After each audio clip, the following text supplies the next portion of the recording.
Selamat siang, Shalom kepada Bapak Agung Riyadi, Ekskom Menkom, selaku dosen pengampu mata kuliah Sistem Operasi. Nama saya Rio Rizky Hardadi.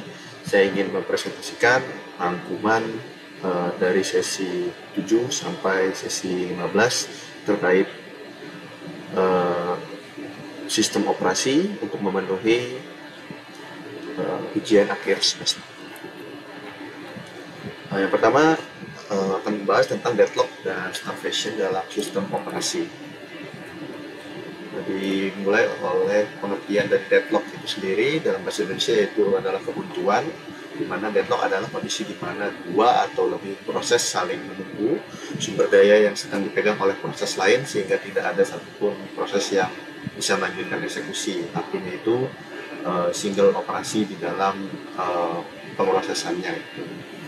Lalu dilanjut oleh 4 kondisi terjadinya deadlock di dalam Kaufman condition, yaitu yang pertama mutual exclusion, yaitu di mana sumber daya hanya dapat digunakan oleh satu proses dalam satu waktu. Lalu yang kedua ada hold and wait, di mana proses memegang setidaknya satu sumber daya dan sedang menunggu sumber daya lain. Yang ketiga ada no preemption, yaitu sumber daya tidak dapat diambil secara paksa dari proses yang sedang menggunakannya. Lalu ada circular wait, di mana terjadi siklus tunggu antara proses-proses yang saling membutuhkan sumber daya.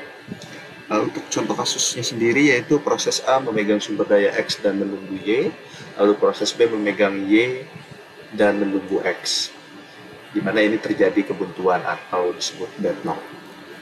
Lalu dilanjut oleh starvation sendiri, dalam artian yaitu kelaparan, di mana starvation terjadi ketika suatu proses terus-menerus tertunda untuk mendapatkan sumber daya karena proses-proses lain dengan prioritas lebih tinggi selalu didahulukan oleh sistem penjadwalan, di mana penyebab umumnya adalah penjadwalan berdasarkan prioritas tanpa aging atau tanpa adanya suatu lakukan gitu, aging dalam bahasa Indonesianya itu penuaan gitu, atau sumber daya diborong oleh proses tertentu terlalu lama. Lalu untuk solusi untuk starvation ini sendiri adalah aging, yaitu dimana meningkatkan prioritas proses secara bertahap seiring waktu. Lalu ada algoritma penjadwalan adil, dimana contohnya round robin dan multi-level feedback queue. Untuk referensi yang dipakai, saya memakai untuk dalam format YE style seperti yang tercantum di dalam PPT ini. Lalu ada sesi membahas tentang proses dalam sistem operasi. Dimulai dari definisi dan siklusnya, di mana definisi proses itu sendiri adalah dalam konteks sistem operasi, proses adalah program yang sedang dieksekusi, termasuk program counter atau PC, personal komputer, register CPU, dan variabel status. Di mana proses adalah unit dasar eksekusi dalam sistem komputer modern. Di dalam buku dari Operating System Concept oleh Abraham Silberschatz, Peter B. Galvin, dan Greg Gade di edisi ke-10 di tahun 2020, saya mengutip tentang a process is a program in execution. It is the execution context that include the current activity represented by the value of program counter and the contents of the processor register. Lalu siklus hidup di dalam proses itu sendiri, yang pertama ada new, proses dibuat, lalu ready, menunggu dialokasikan kepada CPU, lalu ada running, sedang dieksekusi, di mana lalu ada waiting, menunggu sumber daya misalnya di dalam input-output di personal komputer, lalu ada terminate, eksekusi proses itu selesai. Lalu membahas tentang diagram struktur dan manajemennya. Yang pertama ada diagram transisi status proses. Di sini dimulai dari yang sudah saya sebutkan tadi, new, ready, running, waiting, ready kembali, lalu running kembali, lalu sudah selesai terminate. Lalu ada struktur data proses, di mana proses control block atau disingkat PCB. PCB menyimpan informasi penting seperti ID proses dan bahasa Inggris disebut PID. Lalu ada register CPU, status proses, lalu informasi penjadwalan, dan informasi memori. Lalu manajemen proses dalam sistem operasi. Sistem operasi bertanggung jawab untuk membuat dan mengerjakan proses, menjadwalkan proses, menangani interupsi dan sinkronisasi antar proses. Lalu referensi yang saya buat juga dalam format YE style, di mana saya contohkan di dalam PPT. Lalu yang ketiga yaitu ada thread dalam sistem operasi, di mana dimulai dari definisi thread itu sendiri adalah unit eksekusi terkecil di dalam proses yang memiliki program counter, register, dan stack itu sendiri, namun berbagi memori dan sumber daya dengan thread lain dalam satu proses. Saya mengutip dalam buku yang sama dari Asif Silbersketch, PB Galvin, dan G. Jane dalam Operating System Concept 10th Edition Hoboken at USA Whaley 2020, di mana a thread, sometimes called a lightweight process, is a basic unit of CPU utilization. It comprises thread ID, a program counter, a register, a set, and a stack. Thread share with other thread belonging to the same process its code section, data section, and other OS resource. Lalu membahas tentang perbedaan proses versus thread itu sendiri, di mana ada tiga aspek pembedanya, di mana ada aspek proses dan juga thread. Pada aspeknya sendiri ada eksekusi, di mana di dalam proses itu independen, lalu dalam thread itu bersama dalam satu proses. Aspek resource, memiliki resource sendiri untuk proses, lalu dalam thread berbagi resource proses. Switching overhead, aspeknya yaitu di dalam proses ada lebih besar atau proses konteks, lalu di dalam thread itu lebih ringan, di mana thread konteks. Lalu aspek komunikasi itu sendiri lewat IPC untuk proses, lalu untuk thread itu secara langsung karena berbagi memori. Lalu keuntungan, jenis dan masalah umum di dalam thread itu sendiri, keuntungannya adalah responsif terhadap pengguna, pemanfaatan CPU lebih baik pada sistem multiproses, lalu penggunaan resource lebih efisien, lalu ideal untuk digunakan aplikasi multitasking seperti web server ataupun spreadsheet. Lalu jenis thread ini sendiri ada, yang pertama ada user level thread, disingkat ULT, diatur oleh user level libraries. Ini memiliki keuntungan atau kelebihan yaitu cepat, tetapi OS tidak tahu keberadaannya. Lalu ada kernel level thread atau KLT, diatur oleh kernel OS, lebih kuat untuk multiproses tetapi lebih lambat. Lalu ada hybrid model, kombinasi ULT dan KLT, misalnya sistem 1:1 seperti Linux. Tetapi di dalam thread itu sendiri ada masalah umum di dalam threadingnya. Yang pertama ada race condition, yang kedua ada deadlock antar thread.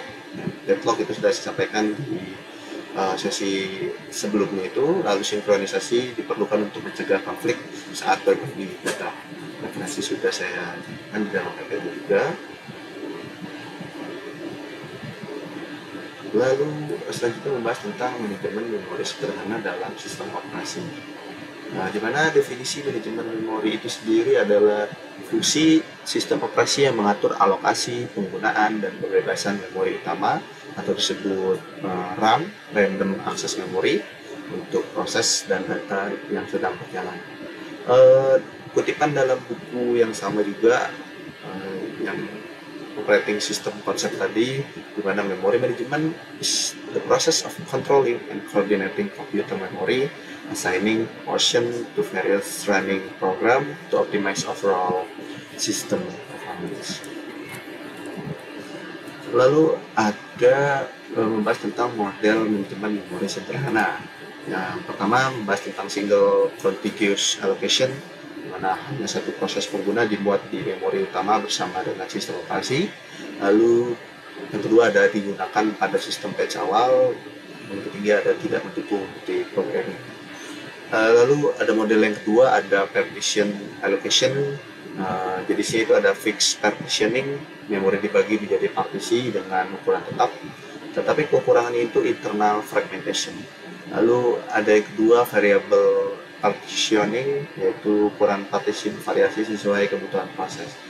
Tetapi kekurangannya itu external fragmentation. Lalu ada model ketiga yaitu relokasi dan proteksi, di mana setiap proses diberi ruang di lokasi memori tertentu, lalu diperlukan register base dan unit untuk menjaga keamanan antar proses. Dilanjut dengan tujuan utama manajemen memori sederhana, yaitu ada 4 poin: menyediakan lingkungan eksekusi yang efisien, menghindari konflik antar proses atau isolasi. Ketiga ada menggunakan memori secara efisien, lalu menyediakan proteksi dan kontrol akses. Referensi sudah saya cantumkan juga di dalam PPT. Lalu ada penjadwalan CPU dalam sistem operasi. Untuk definisinya sendiri, penjadwalan CPU adalah proses pemilihan proses siap atau ready, mana yang akan mendapatkan kendali CPU saja ketika CPU tersedia. Dan dikutip dalam buku Operating System Concept juga, CPU scheduling is the basis of multi-programming. It is the process by which the operating system decides which of the ready and memory process is to be executed next by the processor. Lalu ada penjadwalan sangat penting dalam sistem multitasking. Ada 3 poin, yaitu untuk memaksimalkan pemanfaatan CPU, meminimalkan waktu tunggu proses, lalu menyediakan waktu respons yang adil. Lalu untuk jenis algoritma penjadwalan CPU, yang pertama ada first come first serve atau disingkat FCFS, yaitu proses dieksekusi berdasarkan urutan kedatangan. Yang kedua ada sederhana tapi dapat menyebabkan convoy effect, yaitu proses pendek menunggu proses panjang. Atau yang kedua ada shortest job next atau SJN atau SJF, yaitu proses dengan waktu eksekusi tercepat diprioritaskan. Kedua ada optimal secara teori tetapi butuh prediksi waktu eksekusi. Yang ketiga ada priority scheduling, di mana proses dengan prioritas lebih tinggi lebih dulu, tetapi risikonya itu starvation. Lalu ada round robin RR, setiap proses diberi jatah waktu atau time quantum, karena ini cocok untuk sistem time sharing. Lalu ada multi level queue scheduling, dalam proses dikelompokkan berdasarkan jenis foreground atau background dengan kebijakan berbeda. Lalu yang keenam ada multi level feedback queue, proses bisa berpindah antar antrian memberikan fleksibilitas tinggi. Lalu ada kriteria evaluasi algoritma penjadwalan, di mana ada 5 poin, yaitu CPU utilization, yaitu adalah persentase waktu CPU bekerja aktif. Lalu kedua throughput, yaitu jumlah proses selesai per waktu. Lalu turnaround time, total proses dari masuk hingga selesai. Lalu ada waiting time, yaitu waktu total proses mengantri. Lalu ada response time, di mana waktu mulai respon pertama setelah siap. Referensi juga sudah saya cantumkan di dalam PPT. Lalu lanjut tentang sinkronisasi dalam sistem operasi. Definisi dari sinkronisasi itu sendiri adalah sinkronisasi dalam sistem operasi adalah mekanisme untuk mengontrol akses proses atau thread ke sumber daya bersama guna menghindari konflik data dan race condition saat dijalankan secara konkuren. Mengutip dari buku Operating System Concept, itu proses synchronization is the coordination of process that share resource to ensure consistency and avoid race condition. Fungsi sinkronisasi itu sendiri, di mana mengapa sinkronisasi diperlukan, itu poin pertama untuk menghindari inkonsistensi data ketika 2 atau lebih proses atau thread mencoba mengakses atau memodifikasi data yang sama secara bersamaan. Lalu mencegah adanya race condition, itu kondisi ketika hasil program tergantung pada urutan eksekusi proses yang tidak dapat diprediksi. Bagaimana sih untuk mekanisme sinkronisasi sendiri? Yaitu secara umum, yang pertama ada critical section atau bagian kritis, yaitu bagian kode di mana proses mengakses data bersama atau share resource, tapi hanya satu proses yang boleh berada dalam critical section pada satu waktu. Lalu ada solusi softwarenya itu untuk 2 proses, ada Dekker's algorithm, atau Peterson algorithm, menyediakan mutual exclusion tanpa hakku. Lalu ada ketiga, solusi hardware itu sendiri, ada disable interrupts, juga ada test and set, compare and swap, dan atomic instruction, digunakan dalam multiproses untuk menjaga mutual exclusion. Lalu ada synchronization tools, yaitu ada semaphore, tipenya counting and binary, operasi yaitu wait and signal, dapat menyebabkan deadlock jika tidak dirancang dengan benar. Atau ada juga di synchronization tool menggunakan mutex atau mutual exclusion lock, digunakan untuk mengunci akses ke resource tunggal. Lalu ada juga tools monitors, yaitu struktur tingkat tinggi yang menyediakan sinkronisasi melalui fungsi-fungsi yang aman dari akses bersama. Nah, referensinya sendiri sudah saya cantumkan juga di PPT. Ya, dilanjut juga pembahasan tentang manajemen memori dalam virtual memory.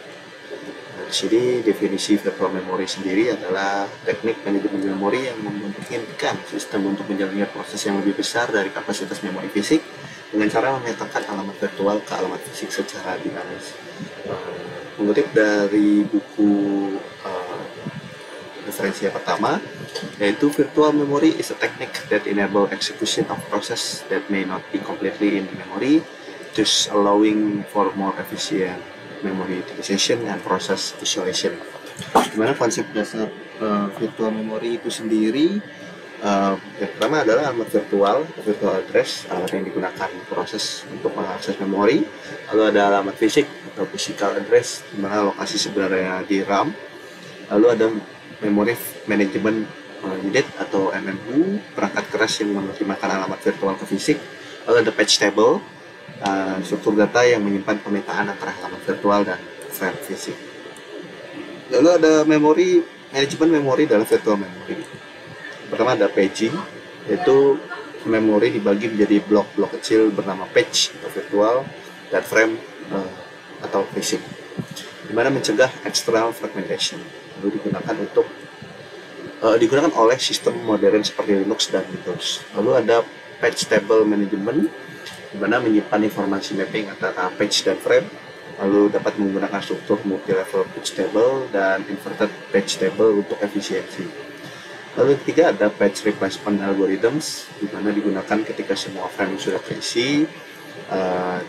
Di sini ada 3 poin di dalam patch replacement algorithm, yaitu FIFO, first in first out, pertama masuk pertama keluar. Lalu LRU, least recently used, yang terakhir dipakai. Lalu ada optimal algorithm, lalu memilih patch mana yang akan diganti jika terjadi patch fault. Lalu ada demand caching, di mana halaman hanya dimuat ke memori saat dibutuhkan dan mengurangi penggunaan memori yang tidak. Tetapi dari penggunaan virtual memory ini ada juga manfaatnya, tetapi juga ada tantangannya. Dimana manfaatnya mendukung multiprogramming tingkat tinggi, efisiensi pemakaian memori, lalu isolasi dan proteksi proses lebih baik. Tetapi tantangannya yaitu membuat overhead karena manajemen patch table. Lalu kemungkinan crashing jika memori terlalu terbebani. Referensi juga sudah saya cantumkan di PPT. Lalu pembahasan tentang pengamanan sistem operasi dari serangan keamanan cyber. Definisi dan tujuannya apa sih? Yaitu pengamanan sistem operasi atau OS merupakan serangkaian mekanisme dan kebijakan untuk melindungi integritas, kerahasiaan, dan ketersediaan sumber daya sistem operasi dari ancaman eksternal maupun internal. Mengutip dari referensi buku yang pertama itu, operating system security is the protection provided to OS against threats and vulnerability by implementing layers of authentication, access control, encryption, and update.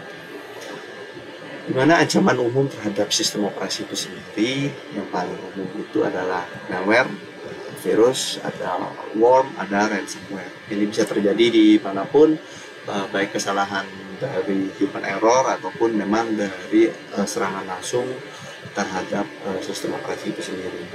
Lalu yang kedua ada privilege escalation, lalu ketiga ada buffer overflow attacks, lalu ada rootkit and spyware. Ini bisa terjadi karena faktor eksternal ataupun internal, lalu authorized access and insider threat, lalu ada zero day vulnerability.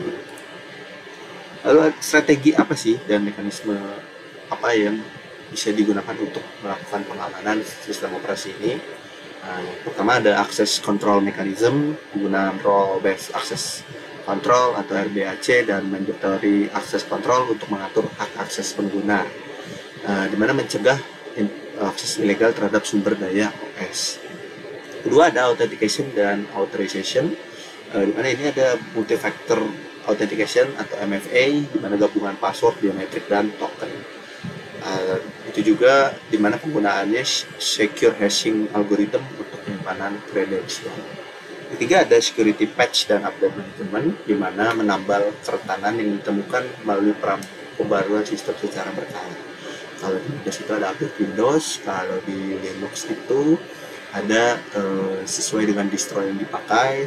Apabila di Red Hat distro itu bisa menggunakan DNF update, atau dari Windows itu atau dari Ubuntu distro itu bisa menggunakan apt-get update. Lalu ada sistem seperti Windows, Linux, dan macOS memiliki automated patch management di masing-masing settings bagian sistem operasinya itu sendiri. Lalu ada auditing and logging, di mana audit trail untuk memantau aktivitas mencurigakan. Lalu log juga dikumpulkan dan analisis dengan tool seperti Wazoo, OSEC, atau SIEM. Yang paling umum itu Wazoo untuk monitoring dari log ataupun ancaman-ancaman yang terjadi kepada sistem operasi. Gitu.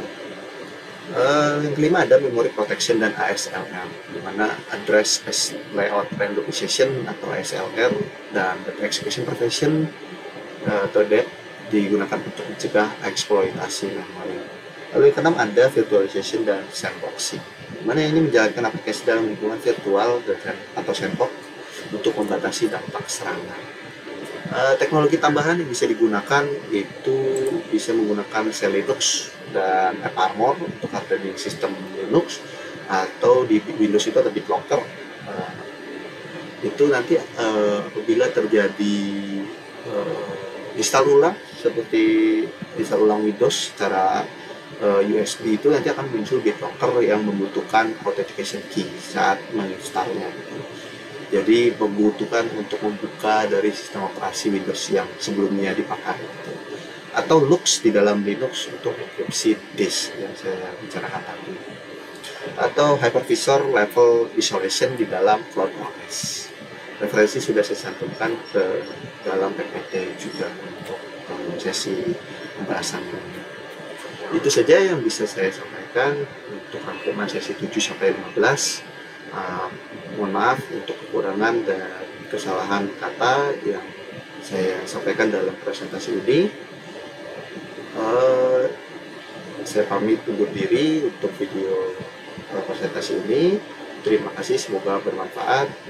Shalom, selamat siang.